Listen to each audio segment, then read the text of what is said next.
Infamous serial killers are known for their large victim counts. But what about the survivors? That's what we're going to focus in on today. Survivors of infamous serial killers. Real people with heroic, heart-thumping stories who, by cunning or sheer dumb luck, were able to survive notorious killers and escape with their lives. The first story follows the most infamous serial killer, and we all know his name. And the story focuses on one particular night when he went on a brutal rampage while he was actively on the run. The second story is a psychological thriller. And again, a serial killer that you've heard of, and when I heard this survivor story, it literally sent chills down my spine. And our final story details a literal massacre, the single worst serial killer event in Chicago history.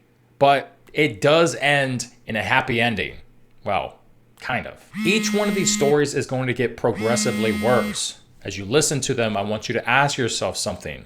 If you were that person and you were locked in that exact situation, what would you do?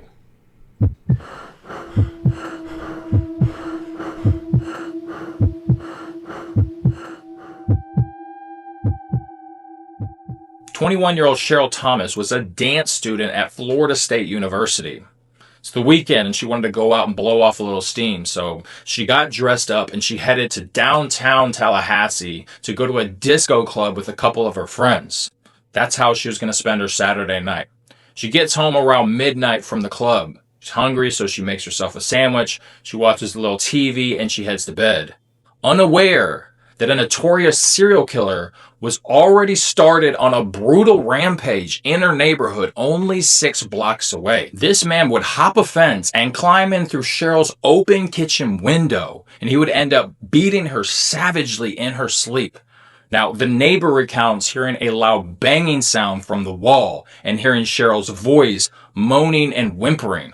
So he tried to call her and she didn't answer. So when she didn't answer, he called the police. Now, no one knows why. Maybe it was Cheryl's phone ringing, or perhaps her neighbors were banging on the wall. But something spooked that predator and he didn't finish the job. So he ended up fleeing and he got away. No one knows who it was. He got away.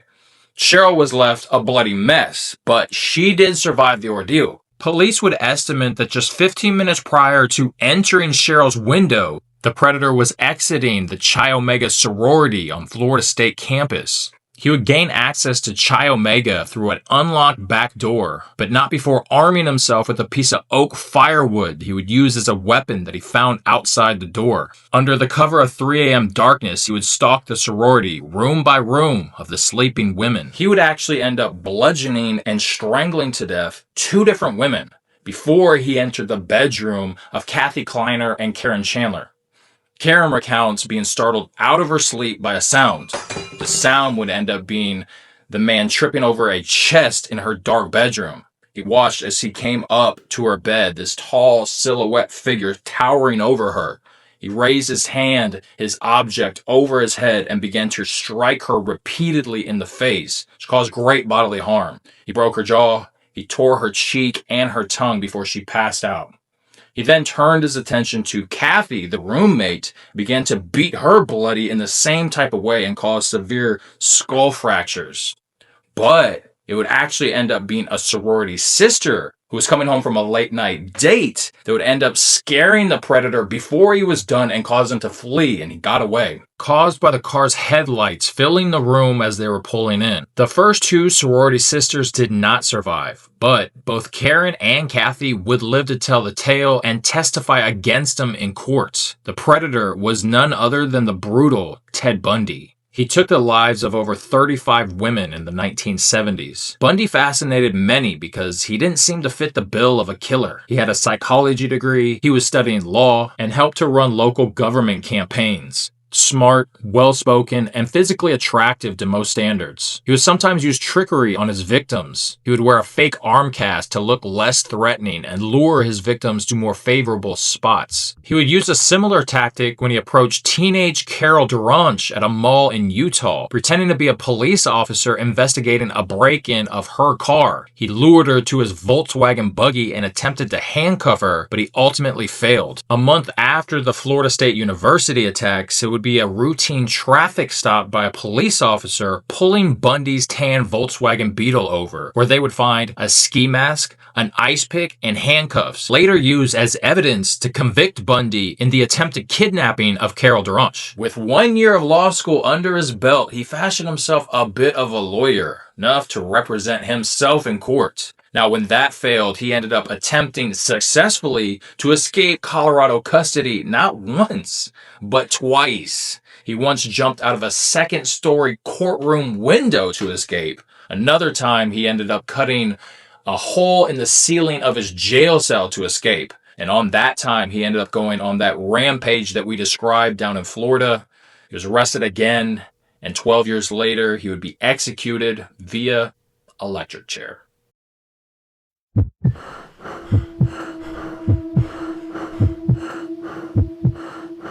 Tony grew up a Kentucky country boy, and although he was only 15, he was a big kid. His rough upbringing living around his father, as well as in the country, gave him a level of street smart so he could handle his own. His house backed up to the state park and Kentucky Lake. The park was his backyard playground. His mother even worked as the front desk clerk at the state park resort. It was a hot August night in 1970. Tony had rode his bike from his house down the hill and through the golf course into the park's resort. He loved to hang out there. With his mom being an employee that worked at the resort, he was a regular mainstay.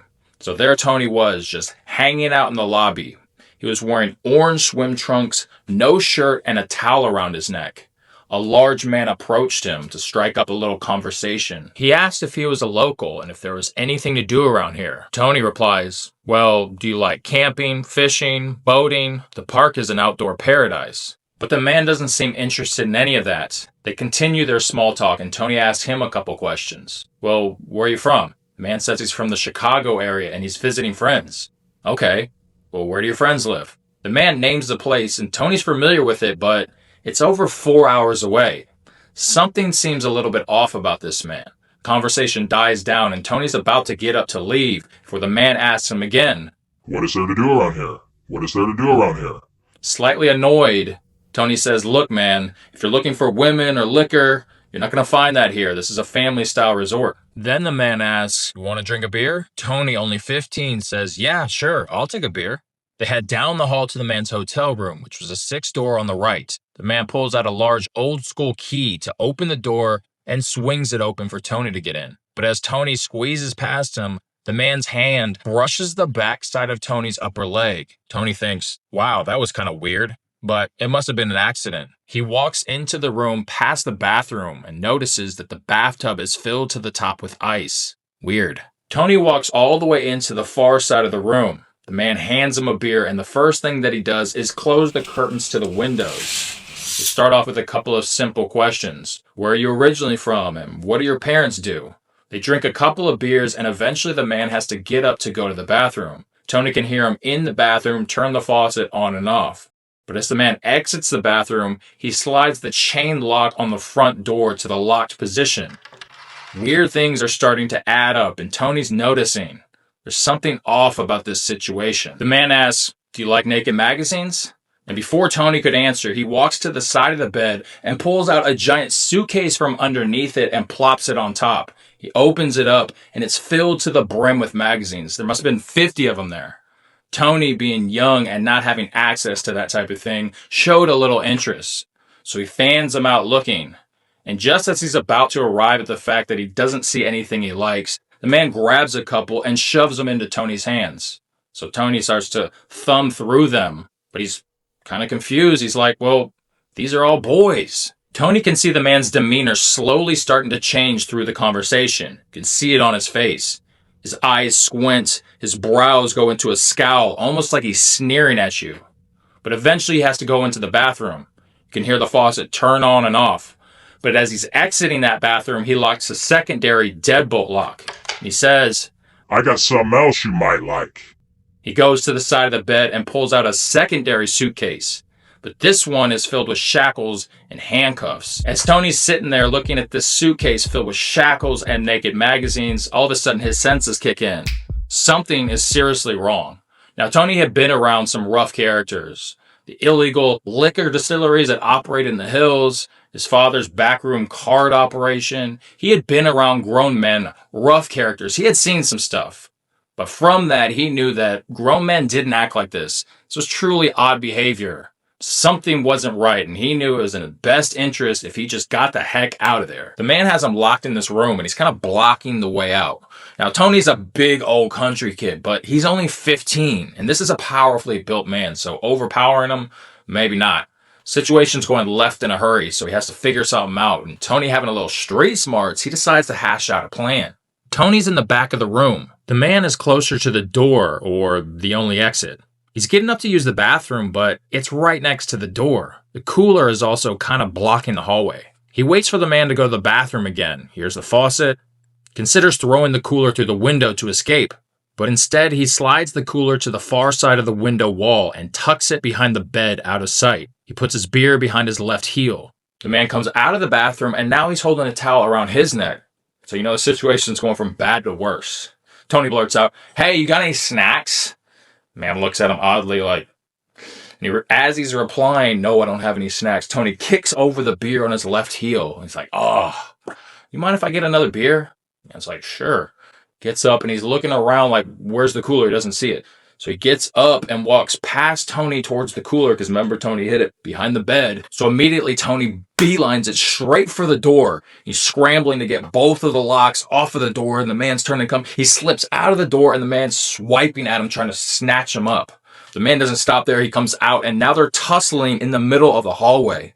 He throws a couple more punches at Tony and tries to swipe at him to get him, but Tony just keeps on backpedaling up. And luckily, he was not wearing a t-shirt, so the man didn't have anything to grab onto. So Tony actually ends up escaping from the hotel that day. A couple of years later, Tony happens to come across a newspaper at the mall. It's a true story. He recognizes the man's face on the newspaper. That's the guy that tried to trap me in his room. And it was none other than John Wayne Gacy. Known for killing over 30 boys and men and disposing of many of them underneath his house in Chicago. One of his favorite techniques to catch people was what he called the handcuff trick. He would show people that he could escape handcuffs at will with a trick that he knew, proving it by handcuffing himself behind his back. He would struggle a little bit, then secretly pull out a hidden key and unlock himself. Ta-da! His victims would then willingly handcuff themselves to learn the trick, only for him to pull out the key and say, "Here's the trick." Then they were at his mercy. That was Tony's situation. So again, I want to ask you, if you were in that situation, what would you do?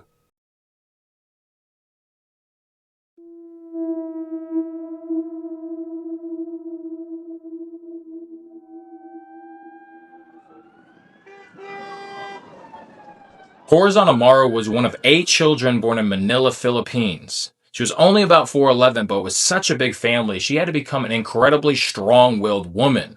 She was known for always being the hardest working woman in any room. So, even though she had been through a lot of hard times, to make more money for her family, she studied, graduated, and became a nurse. She worked 2 years in Manila, Philippines, before deciding to go abroad into the United States in the windy city of Chicago. She worked at Chicago Community Hospital in South Chicago as an exchange nurse, which basically just means she's like a travel nurse. She's filling in a temporary position at a hospital for nurses when they're short on hand. She had 8 other nurse roommates that all lived in a townhouse. So it's nighttime. Corazon's doing her usual nighttime routine. She folded laundry that night. She wrote a letter to her parents and her family in the Philippines. Maybe she put some money in there. And she lays down for sleep around 10:30 p.m. that night. Then we have the notorious Richard Speck, also one of 8 kids born in Kirkwood, Illinois, to a religious family. He got an early introduction into violence and alcohol abuse by his alcoholic stepfather, who beat him regularly. He then got into drinking and getting into trouble at an early age, and at only 16, he dropped out of high school and went headfirst into a life of crime. Arrested for numerous robberies as well as check fraud. He would marry a 15-year-old girl at the age of 21, but shortly after they would get divorced. He got the tattoo "Born to Raise Hell" onto his arm, and that's exactly what he would do. In one incident, he broke into a 65-year-old woman's house and savagely beat her and robbed her. In a separate incident, he would savagely beat and kill a bartender inside of her home probably to rob them. Now, police suspected him in the crime and they did question him, but they never actually made an arrest on that. The questioning, however, must have spooked him because he would end up fleeing that city and running off into Chicago, leaving a vacant hotel room behind. Police would search that now vacant hotel room and find evidence that linked him to the string of crimes that we just mentioned. Police would later also suspect him in a string of murders that dotted the Great Lakes area when they learned that Speck was a boatman of sorts that worked in that area. But that was just a theory. Speck, now on the run for murder, didn't have a lot to lose.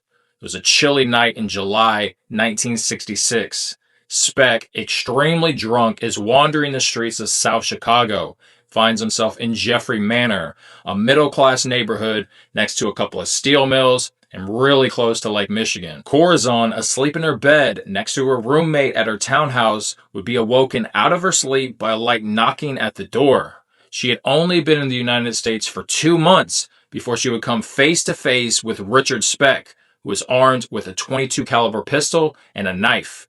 He had climbed through an open window on the second story to gain access to the nurses' bedrooms. He went room to room, gathering up the women and corralling them into one space. There were 6 women in total. With so many women to keep track of, he decided to tie them up. Now, Corazon recalls smelling alcohol in his breath and assuming he was just some desperate down-on-his-luck type of guy and he just wanted to rob them. After all, he said, "I'm not here to hurt you. I'm just here to rob you. I just need money." Believing him, they were more willing to allow themselves to be tied up. Speck used his knife, and he fashioned rope out of the bed sheets and tied the women up using nautical knots that he learned as a boatman. Once the women were all subdued, he would take them one by one away from the group and lead them into an enclosed bedroom, where he would strangle them or use his knife. The remaining women were left tied up only to imagine what was going on in that room, because all they could hear was the muffled screams coming out of it. As Speck killed them one by one, 2 additional roommates would come home in the midst of this brutality, only to meet the exact same fate. Speck, who was probably drunk and filled with adrenaline. So in the commotion of trying to keep track of now 8 total women, little old 4'11" Corazon Amaru would roll up underneath one of the beds to hide out of sight. Trying not to make a peep, she cries and prays in silence for God, "Please come help me." Hours pass. Night turns to morning. By 6 a.m., she rolls out from underneath that bed, bearing witness to the absolute carnage of a crime scene. All 8 of her roommates were dead. Not knowing if the assailant was still in the house, she climbs out of the second-story window and begins screaming hysterically for help. That help she would end up receiving. The gravity of the incident rocked the entire city. It was in all the local newspapers, as well as on all the local news channels. Everybody knew about it. A 26-year-old emergency room physician was treating a man for his wounds that indicated that he had probably tried to take his own life. But that's when he noticed a "Born to Raise Hell" tattooed on his arm.